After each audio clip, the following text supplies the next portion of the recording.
여러분 다시 만나뵙게 되어서 또 반갑습니다. 오늘은 제가 이 자켓을 까만 색깔을 입고 나왔지요. 왜 까만 색을 입었는지 조금 후에 말씀을 드리겠습니다. 아무튼 저와 여러분들은 정말 세상이 지금까지 경험해 보지 못했던 코로나로 인해서 여러 가지 어려움을 경험하고 있습니다. 많이 힘드시죠? 이것은 비단 경제적인 뿐만 아니라 또 아파야 되고, 더 나아가서 이로 인해서 많은 사람들이 생명을 앗아가고 있습니다. 그런데 여러분 놀라지 마십시오. 이보다 더 큰 일이 있다는 이야기입니다. 이것이 뭐냐? 우울증이라고 하는 마귀적인 괴물입니다. 제가 왜 우울증을 마귀다, 괴물이다 이렇게 이야기를 할까요?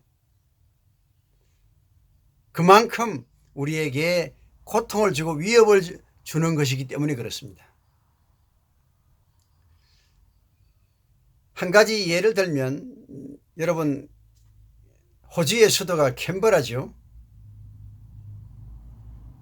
얼마 전에 방송에서 이미 캔버라에 있는 우울증 상담을 위해서 병원이나 의사들이나 상담사들이 6개월이 예약이 이미 완료가 됐다는 겁니다. 그만큼 우울증 환자가 늘었다는 것이죠. 이것이 비록 여러분 호주의 수도인 캔버라뿐만 아니겠습니까? 한국은 어떻고요? 미국은 어떻고요? 아마 세계적인 추세일 것입니다. 세계보건기구 WHO가 몇 년 전에 이미 발표를 했습니다. 2030년도가 되면 우울증이 세계에서 가장 보편적인 질병이 될 것이다. 이거는 코로나 이전에 발표인데 코로나 이후에 얼마든지 앞당길 수 있다고 생각을 합니다. 이제 제가 까만 옷을 입고 나온 이유를 설명을 하죠. 한마디로 이 우울증이 오면 제 옷 색깔처럼 모든 세상을, 정신세계를 까맣게 만들어 버립니다. 한마디로 요약하면 이 우울증은 살아가야 될 맛을 앗아가는 병입니다. 여러분 맛이 없는 게 얼마나 고통스러운 걸 아시잖아요. 맛이 있어야 살잖아요. 그래서 살맛 난다 이런 말을 하잖아요. 몇 년 전에 내 친구 하나가 암 투병을 했습니다. 그러면 그때 저한테 이런 얘기를 하더라고요.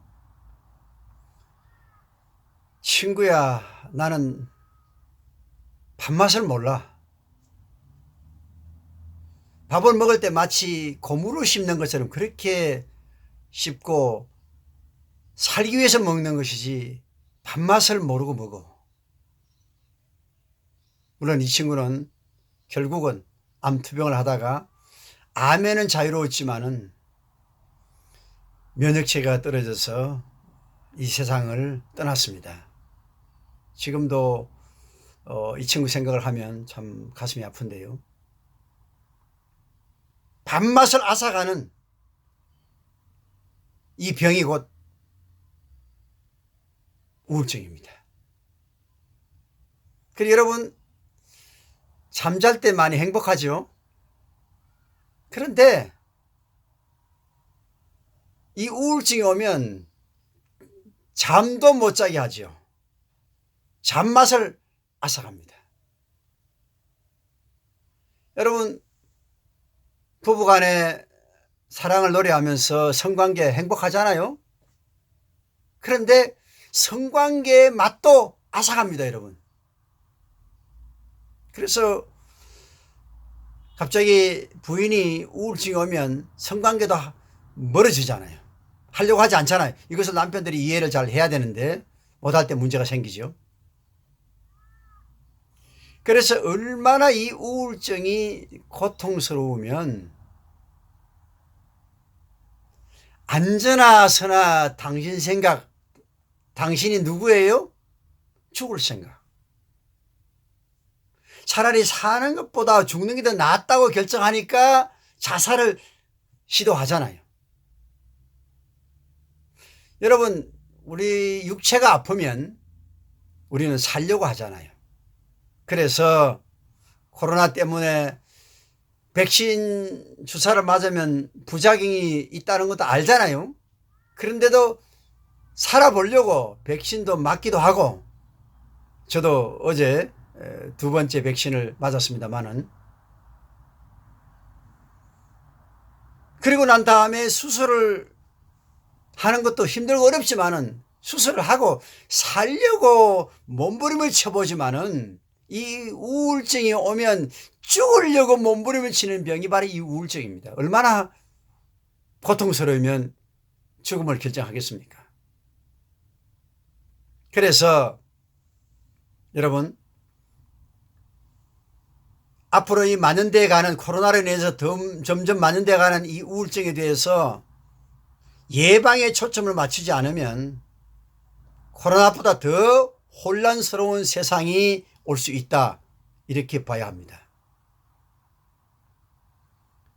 우울증으로 인한 더 큰 대가를 지불해야 될 것입니다. 우선 제가 이 우울증이라고 하는 이 질병이 어떤 것인지 전체적인 좀 윤곽을 한번 잡아드리겠습니다.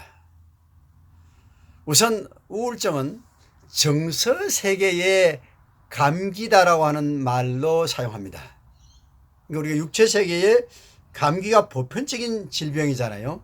감기로 인해서 이제 모든 것들이 이제 발전돼 가는 것처럼 우리 모두에게는 정서세계에 어느 정도는 이 우울한 감정을 갖고 있다, 이렇게 보는 거죠.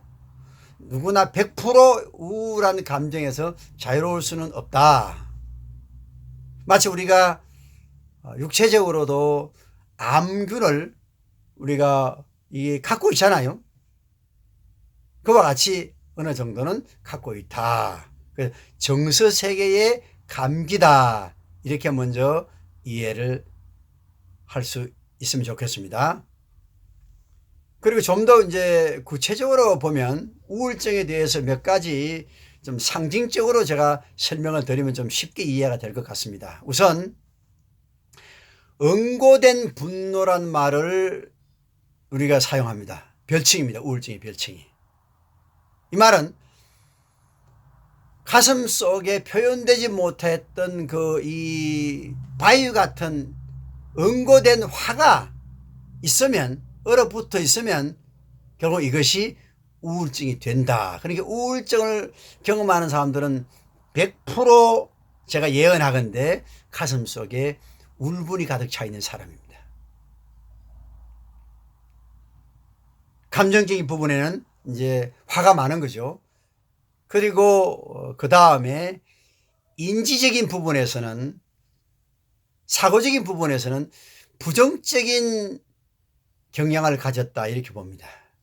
우리는 어떤 사건을 보면서 항상 그 사건을 어떤 사람들은 긍정적으로 해석을 하기도 하고 또 어떤 사람들은 부정적으로 해석을 하기도 합니다. 그래서 사건 자체는 중립이지만은 그 사건을 어떻게 해석하느냐에 따라서 결과가 달라지는 것이죠. 그런데 우울한 경향을 가진 사람들은 거의 100%가 부정적인 사고를 하게 됩니다. 놀라울 정도입니다. 그리고 또 사회적으로는 우울증을 가질 수 있는 사람들은 책임감에 결려다, 이렇게 말을 합니다. 그러니까 어떤 책임감 있는 일을 회피하는 것이죠.